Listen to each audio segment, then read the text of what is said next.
10장 아합의 자손이 살해되다. 아합의 아들 이름명이 아직 사마리아에 살고 있었다. 예후는 사마리아에 있는 이스라엘 관리와 성읍 원로와 아합의 아들들을 맡고 있는 자들 앞으로 편지를 써서 보냈다. 편지 내용은 이러했다. 이 편지는 정당한 경고요. 그대들은 주인의 자녀들과 전차와 말과 요새와 무기를 책임지고 있소. 주인의 아들들 가운데서 가장 훌륭하고 유능한 사람을 뽑아 왕위 앉히시오. 그리고 주인의 지위를 위해 싸울 준비를 하시오. 그들은 편지를 읽고 완전히 겁에 질려서 말했다. 그가 이미 두 왕을 제거했는데 우리에게 무슨 희망이 있겠는가? 그래서 그들은 왕궁 관리와 성읍시장, 원로, 후견인들을 예후에게 보내며 메시지를 전했다.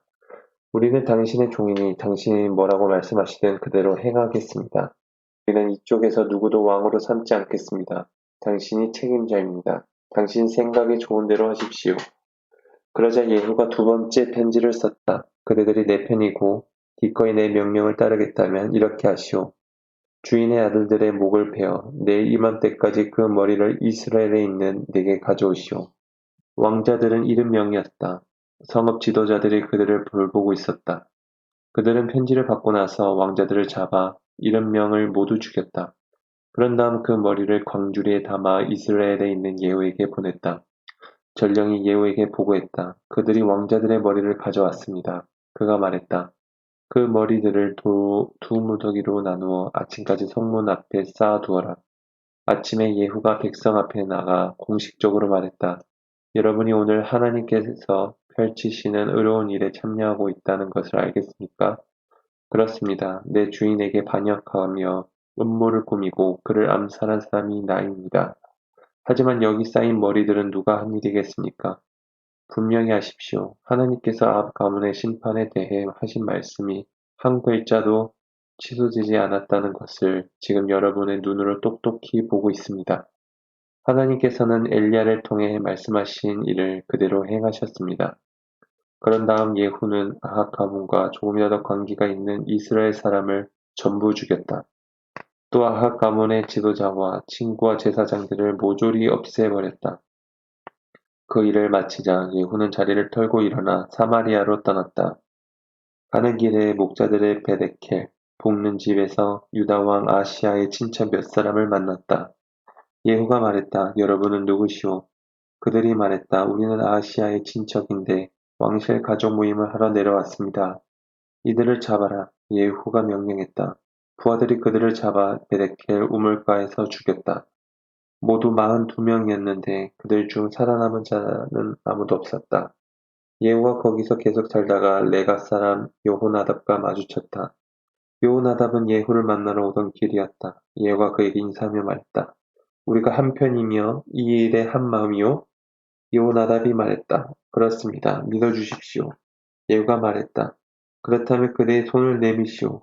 그들은 악수로 뜻을 같음을 확인했고 여호나답은 예후가 탄 전차에 올라섰다. 예후가 말했다. 나와 함께 가서 하나님을 위한 내 열심이 어느 정도인지 보시오. 그들은 함께 전차를 타고 나아갔다.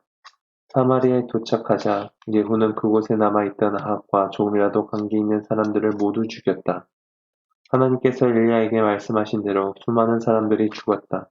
그 후에 예후는 온 백성을 불러 모아놓고 말했다. 아합은 바알을 대단찮게 섬겼으나 예후는 확실하게 섬길 것입니다.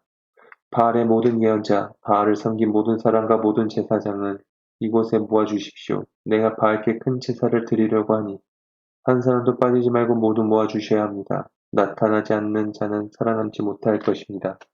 물론 예후는 거짓말을 하고 있었다. 그는 바알을 섬기는 자들을 모두 죽일 작정이었다. 예후가 명령했다.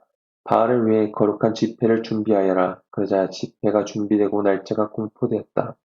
이어 예후가 이스라엘 모든 사람을 불러 모으자 날 안에 있던 바알을 섬기는 자들이 한 명도 빠짐없이 무리를 지어갔다. 그들이 와서 바알 신전을 가득 채웠다. 예후가 예복을 관리하는 사람에게 지시했다. 바알의 모든 종에게 예복을 주어라.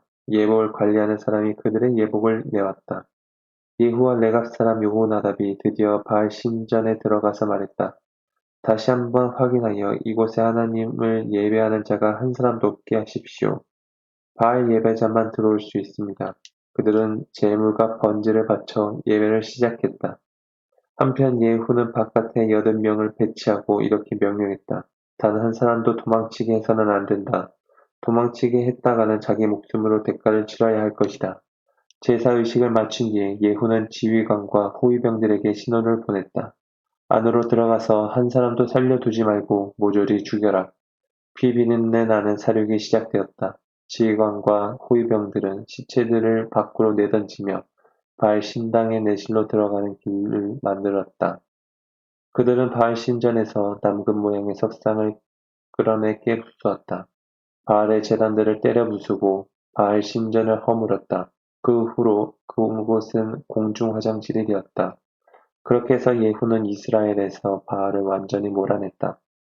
그 모든 일에도 불구하고 예후는 느밧의 아들 여로보암의 죄, 곧 이스라엘을 제약된 삶으로 끌어들인 죄에서는 돌아서지 않았다. 베델과 단의 금송아지들을 남겨두었던 것이다. 하나님께서 예후를 칭찬하셨다. 너는 내가 보기에 일을 가장 잘 처리했다. 아합 가문에 대해 내가 명령한 대로 행했다. 그 상으로 내 자손이 4대에 걸쳐 이스라엘의 왕위를 차지할 것이다. 그러나 그 후로 예후는 주의하여 하나님의 길로 가지 않았고 한마음으로 이스라엘의 하나님을 높이지도 않았다. 그는 이스라엘을 제약된 삶으로 끌어들인 느밧의 아들 여로보암의 죄에서 돌아서지 않았다. 이때부터 하나님께서 이스라엘을 줄어들게 하셨다. 하사엘이 요단강 동쪽에서 이스라엘의 국경을 침략해왔다.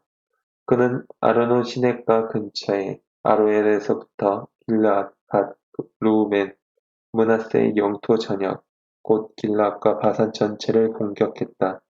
예후의 나머지 생애와 시대, 그의 업적과 명성은 이스라엘 왕 연대기에 기록되어 있다. 예후는 죽어서 사마리아의 가족 묘지에 묻혔다. 그의 아들 여호아하스는 가 뒤를 이어 왕이 되었다. 예후는 사마리아에서 28년 동안 이스라엘을 다스렸다.